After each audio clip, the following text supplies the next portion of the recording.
Good morning.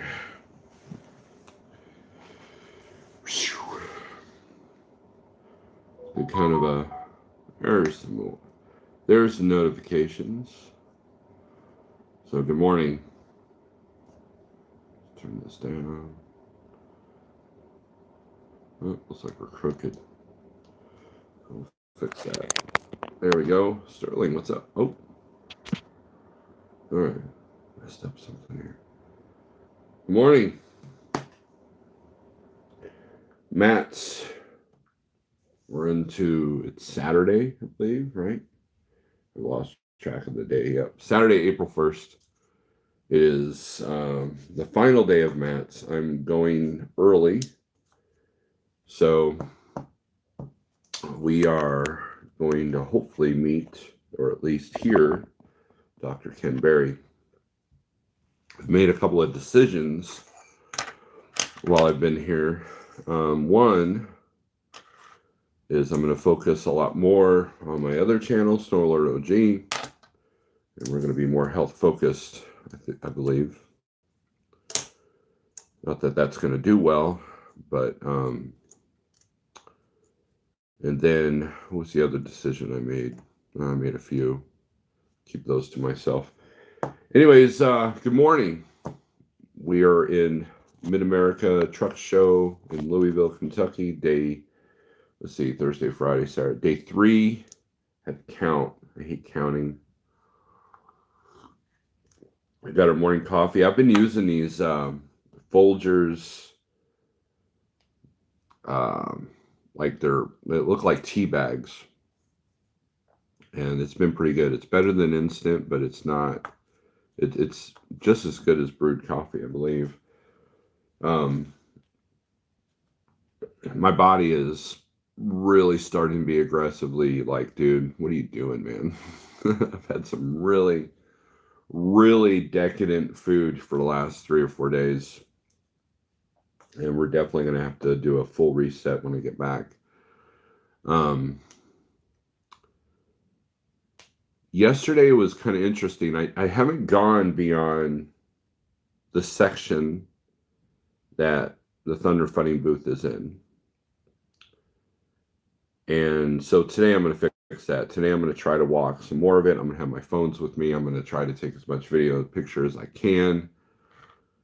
And maybe an impromptu interview. I know that Jeff wanted me to go live during the show yesterday to go over the 1, 2, 3 low board, and I just don't get a good signal in there for live feeds, so I don't even bother with them. And of course, we had technical difficulties with his live feed, and then let me grab something here.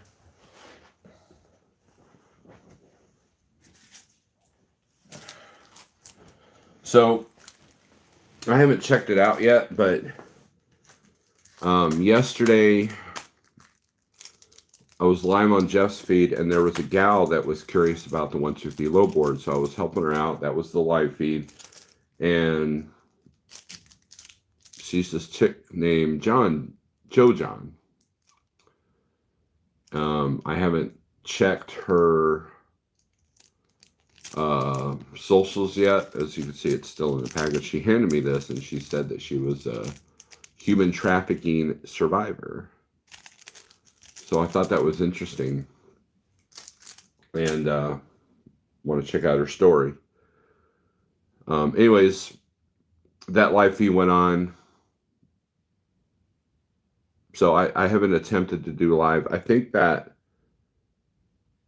YouTube doesn't like a whole lot of live feeds in crowds, primarily to protect kids, I guess.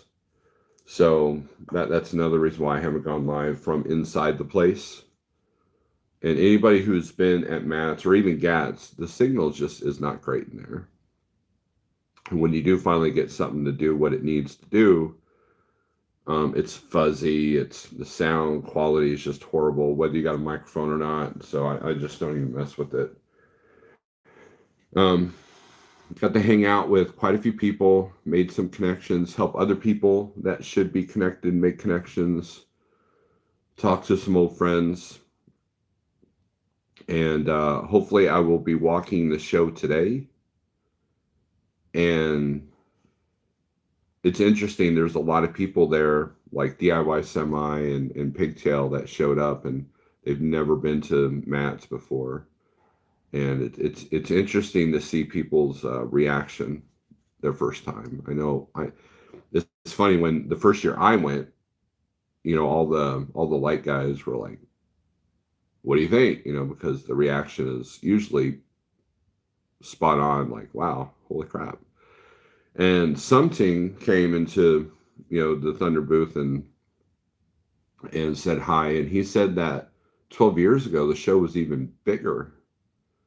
Like, there was more vendors, more stuff. I'm like, geez, how can this get any bigger? So um it's I love it, right? it, it could burn you out pretty quickly. Like, this is the way truck shows work. Like, you go to the truck show, and if you're there all 3 days, man, you are burned out. And you're like, man, I don't know if I'm gonna go next year. Well, next year comes along, you're looking forward to it, you're excited about it. So usually, I mean, it helps that I'm hanging out with a great group of people at Thunder Funding and 123 Low Board. I was talking to Lauren from 123 Low Board, and he's got some really good stuff in the works. And they are moving up. He was telling me their stats. Freight Waves has mentioned them, and they want to become part of the language that, when you talk about low boards that a lot of people use, they want to be in that list. Everybody knows DAT and Truck Stop, but how about 123 as well? And so it takes time to build something, and it's been pretty good. And I'll get to the comments here in a minute. I just want to get some thoughts out. This is not going to be a long live feed. I want to get out of here by 7:30. Have everything ready to go. So yesterday after the show, we went for dinner. We went to this place called Burgers and Mussels. It was really good, but it was really loud in there. It was hard to have conversations. But Lauren, Jeff, and I had some really great conversations about booking freight and looking at load boards and talking about the information that's out there with DAT and Freight Waves and all that. And they want to incorporate a lot more of that kind of stuff. So exciting things coming along.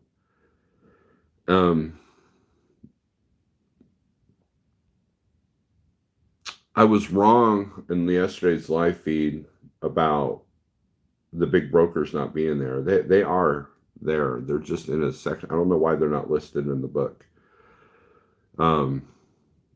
So I really want to walk the show today. And so if you don't see me at the Thunder Funding booth, just know that I'm out and about.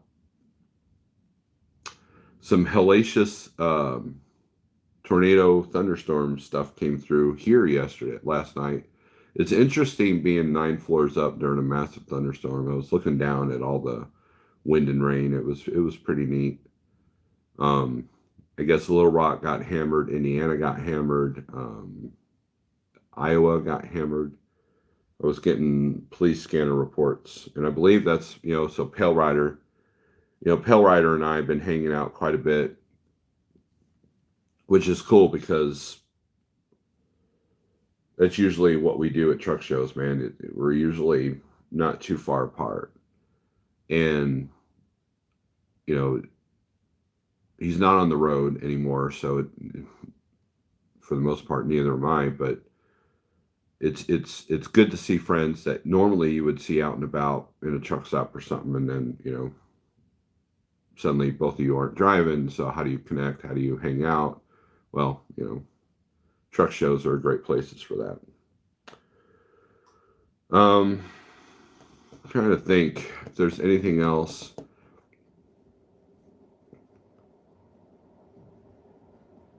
One of the things I don't like about truck shows is that there's all these gimmicky products, all these empty promises that a large percentage of these recruiters give you. And, you know, they can give you pens and lanyards and, you know, a bottle of sanitizer with their logo on it. And then you sign the dotted line. You know, they give you promises, right?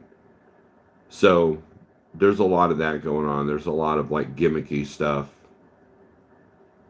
and it's very interesting. The atmosphere of the show is actually not bad. It's not. I guess Back the Truck Up podcast said that there was 60,000 in attendance this year, so that's pretty good. Um, and I probably won't be able to see everything. I'm figuring I can see as much as I can on the way to Ken Berry's talking point, and then head over to wander the rest of the show on the way back. So it'll be interesting if I get lost. Even though I did a whole thing with the map yesterday, it's still I don't know, third year in a row, and I still can't get it right. So, all right, let's do some comments here. All right, Sterling, yo, Marty, you're not first, but thank you for coming in. Don Shonger, hello. Metalheads unite, form of morning greetings crew. Someone notified Pale Rider TV about the tornado that hit Little Rock yesterday, a big one. Ryan, he was well aware. He has this police scanner app as well, and so he checked out, and I think he got on the phone with somebody, and he checked it out. It went south of where he lives, so I think everything was good there. It did mess with his flight though. He was supposed to be leaving out early this morning, and now he's not leaving out till this afternoon. Um, that could be very stressful. So, turn down Huey Lewis. Good deal. Says old school, new school. Speaking of health focused, a couple of my favorite motorcycle channels are embracing a healthier lifestyle. The few weeks I've gone keto, I've noticed some positive changes. And you will. You really will. And here's the deal with the keto thing, man.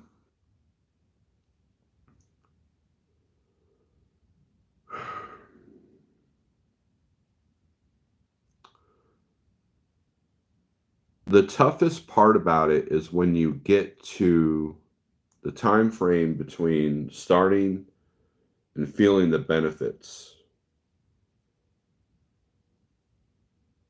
because you feel like you're giving up so much, but when you get to the other side of that, you realize how much you've given up by eating the wrong things. And it's easy to fall into bad habits. I've gained about 30 pounds back of my 120 that I lost. And this weekend has really shown how much I've strayed. And I'm not sure why, because I still primarily eat low carb. I still don't do sugar stuff. Every now and then I'll grab a little tiny muffin or a donut hole or something like that. And I don't even know why, to be honest with you. The bread has been an issue. It's tough to, I think going out to eat is too much. I think that, um,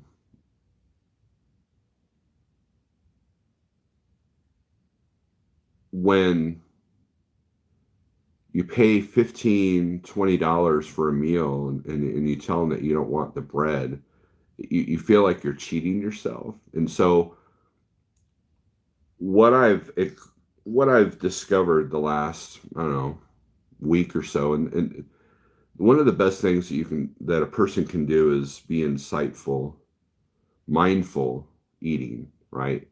And so when you overeat, you go like, why do I overeat? And I notice that I have a problem wasting food. I cannot leave a plate of food half eaten. I can't do that. And when you pay $20 for a meal, that's even harder, right? So the last thing you want to do is a person wants to do is, pay $20 for a meal, take out half of it, and then, you know, and then waste any of it if you get full. So I'm adjusting, I'm tweaking a few things, and this weekend has been a weekend of decadence. So I'm enjoying it, but at the same time, I'm not enjoying how my feet feel, how my back feels, how I've been sleeping. I have not slept one good night yet. I barely got my 4 hours in of my from with my CPAP last night. Just just when you're uncomfortable in your own skin, which means I'm heading the wrong direction. So I'm starting to feel some rejuvenation. So hopefully we'll get back on track. Um, my name is Nobody. Good morning. Toga, what's up? Fran, hey, Snorelord in chat. Acceleration rules cannot beat death. Just live for today. There you go. Live every day like it's your last one. Acceleration rules. Time is the only thing in life that you can never get back. Don't waste it. And that's good. Those are good words, right? Those are good words. So, um,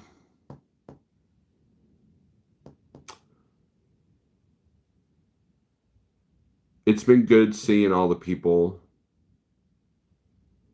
We have not gone to the truck parking area, the party row, so to speak.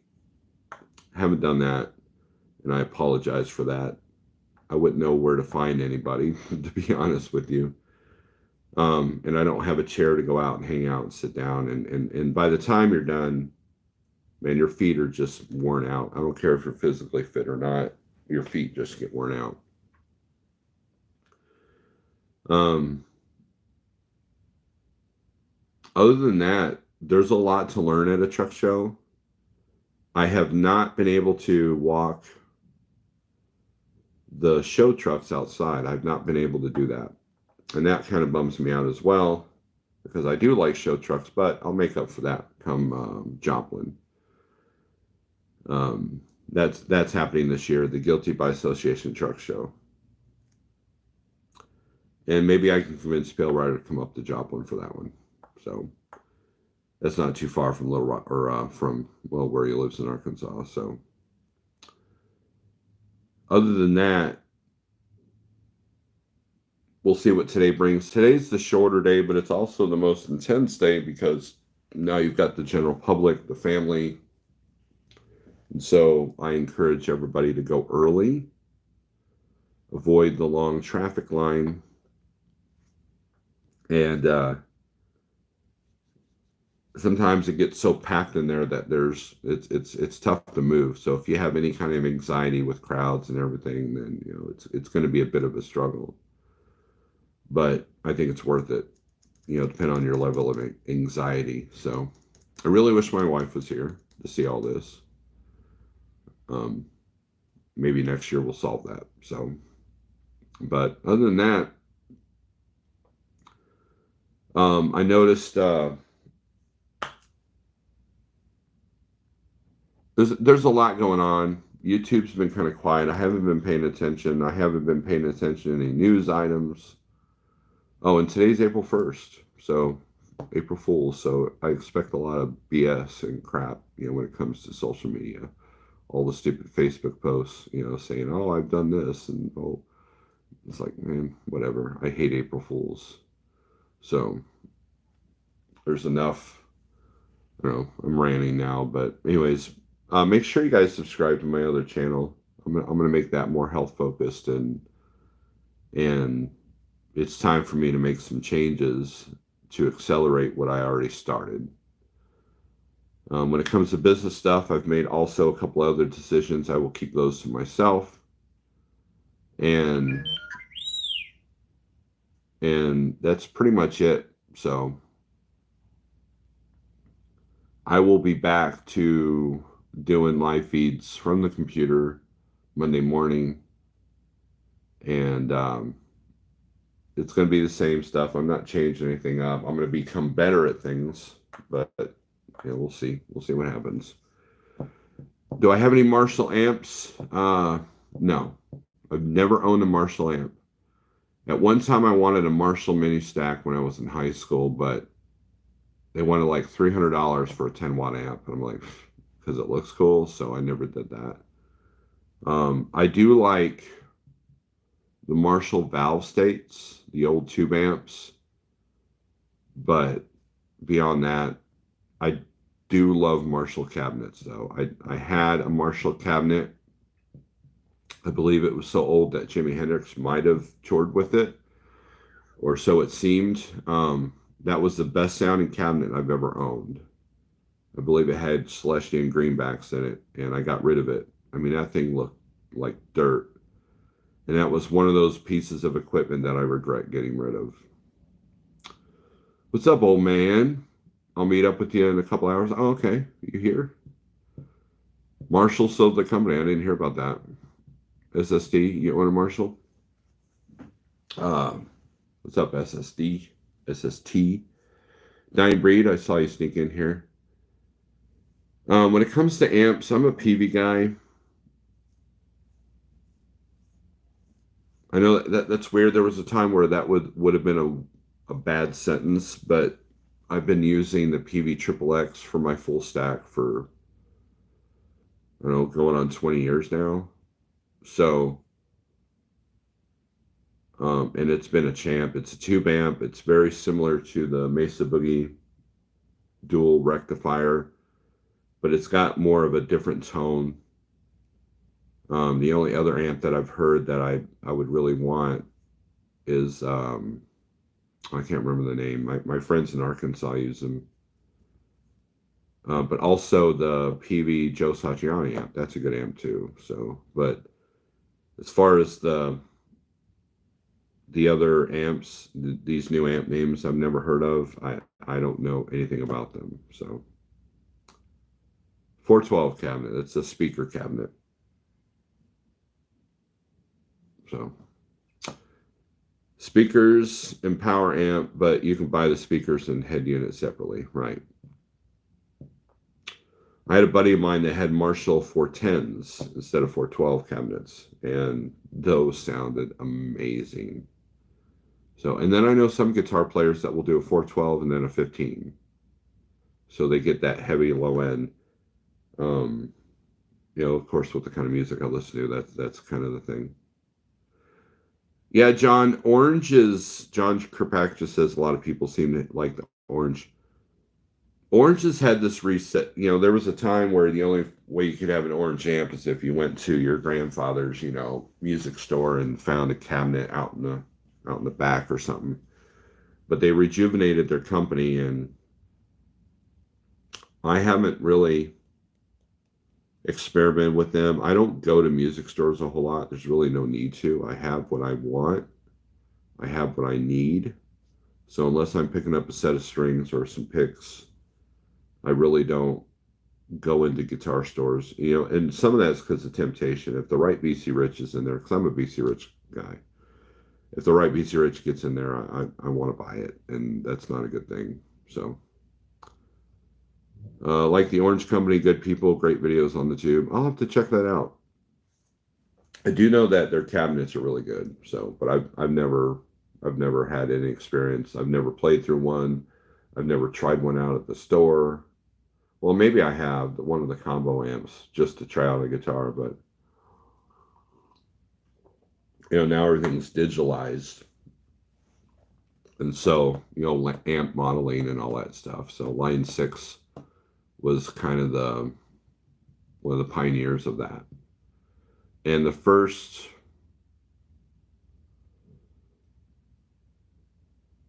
4 or 5 recordings of Apnea was done with a Line 6 pod going directly through the studio.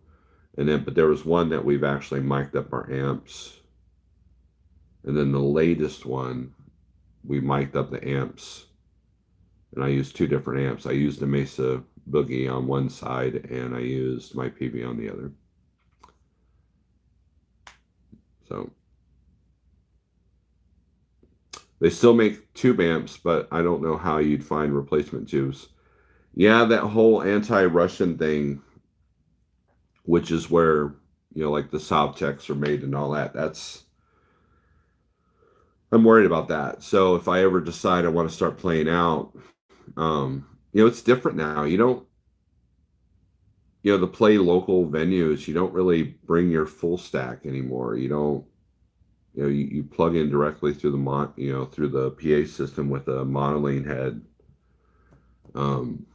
So I don't know. I don't know how I feel about that.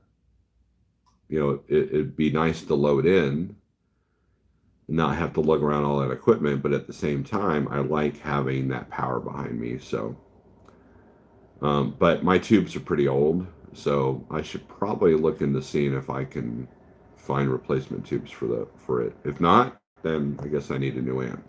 So I'm sure there's some hoarders out there would be willing to sell me some tubes. Most of the guys from Mastodon use orange. I know Dimebag like Randall. What's funny is, and I might get flack for this. We've turned this into a music discussion, which is fine. The first Warhead amps that came out that from Randall that was Dimebag approved, those sucked. I hated them. They did not sound good. They didn't have the break that I'm listening for. And then someone told me, well, the Warhead amps, you got to get the higher level. And I'm like, so we're just selling a name, right? And I don't get all giddy with endorsements. It's like they pay these artists. I don't buy an ESP because James Hetfield uses it. I don't buy a Gibson because Kirk Hammett uses it. I don't buy a Dean because Dimebag uses it. I have a different sound than all three of those guys. Now, there's some similarities, like with me and how I play and how Hetfield plays, but I'm not trying to imitate anybody. Does that make sense? So I'm just kind of, I don't know. I'm my own person, right? Need, want, it's all the same. I need a couple of Paul Reed Smiths. I need another Les Paul. I need a P100 watt Plexi. I can't even play. Paul Reed Smiths, I will not pick one up. They're way too expensive, and I don't want even I don't even want that temptation. A couple months ago when I was looking for acoustics, there's this Lava guitar. It's a carbon fiber acoustic that has like an electronic piece just like the size of your phone, and it has a tuner on it. It's got all these effects. The amp is built into the guitar. I love that thing, and I wanted to buy it, but I didn't have the cash. So when it and so I base the guitar on how it feels. There is some looks to it, but I'm not a huge fan of Fender. When it comes to Gibsons are so hit and miss. Their continuity just sucks. You can pick up three different Gibsons and they'll sound completely different. They'll feel completely different, and they're way overpriced. I was at the guitar store a couple weeks ago, and they had a Gibson Flying V for $10,000. That, and let me tell you something. Even if I was to hit the lottery and become a millionaire tomorrow, there is no way that I would still ever buy a guitar that was $10,000, $20,000. Never. That's never going to happen in my lifetime. If I'm rich, I might be tempted to play one, pick it up, but there will never be a situation where I will buy a 5,000 maybe. There's a few $5,000 guitars I would love to have, but I'm not a professional musician, and so I'm fine with what I have. Everybody has their own sound. Eddie plugged in Iron Maiden's rig would still sound like Van Halen. And that's true, but the amps, I can play my way on an amp and it just won't sound good. So it just depends. And I'm not much of a lead player, so you have two Paul Reed Smith acoustics, both Alex licensed signatures. Oh man, that would be pretty cool. I would hate to ask what you paid for that, but um the acoustic I got, I love it. I mean, well, I like it a lot. I'm not completely in love with it, but I think that's more of the operator, not the instrument. So, and Dying Breed has none of them. There you go. So,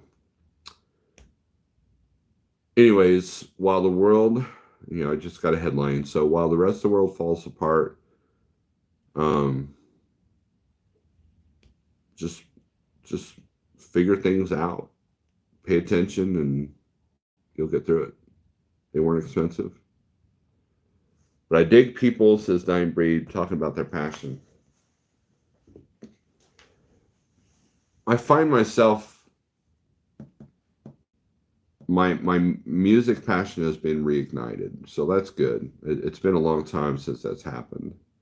I was just telling my wife last night on the phone that I wish I had my guitar here. I wish I had my acoustic here, because I've been working on this stuff with the acoustic, and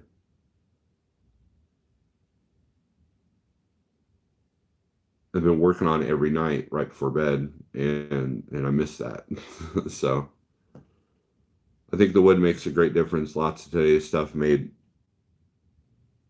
Yeah, the wood is acceleration. The wood is definitely a big part of it. Not every tree is the same, right? So you might find a couple of guitars from the same batch of wood. They're going to sound very similar, but it's hard. So the electronics play a big role too. I don't even remember what's in my BC Rich Warlock. The pickups. I'm a big fan of EMG pickups. I want to say it's DiMarzio on the Warlock, which is basically my signature sound. So if you don't believe me, just listen to any Apnea album and you'll hear my signature sound. Apnea 1 on Bandcamp.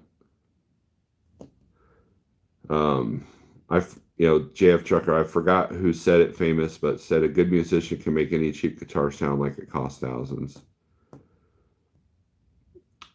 Yeah, to a certain degree.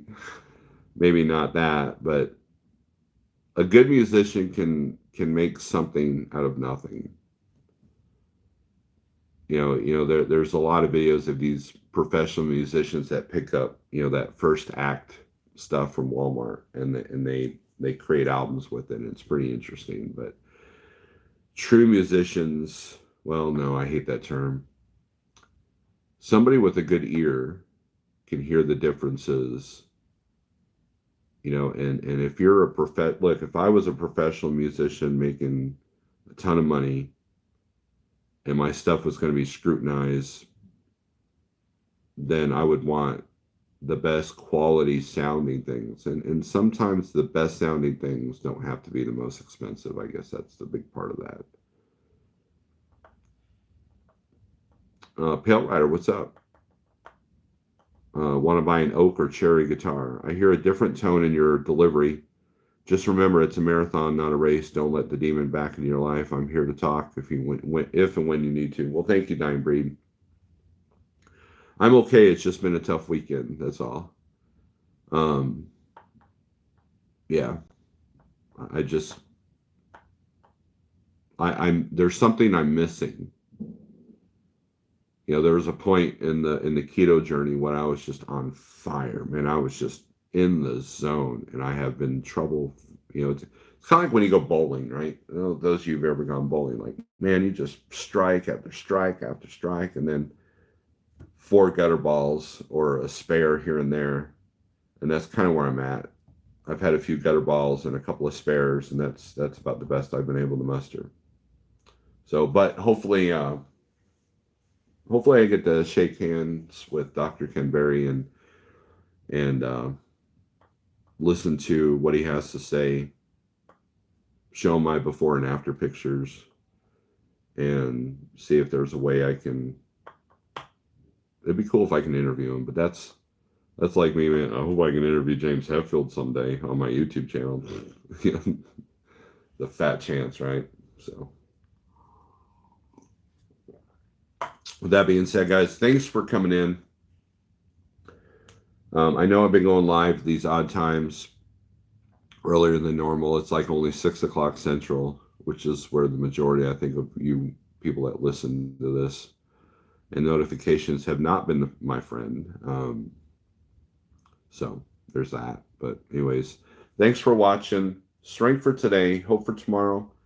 And I will be live tomorrow morning, hopefully at a different time, like a little bit later. And we'll do a recap of the show. So I'm going to try to get some footage today, some 1-2 minute, long videos. I did a short yesterday with the robot arm, playing with the trailer spindles. And, I want to get a bunch of stuff like that. So it's tough. And I've got my microphones. I need, I had to charge them up. And I'll be having that stuff on me. So if you want to do a quick interview or a quick hello or something like that, we can arrange that. So if, some people don't want to be on YouTube, right? Not every YouTube people meeting needs to be televised. So that's being said, strength for today, hope for tomorrow. Pale Rider, I'm getting ready to call you. Later.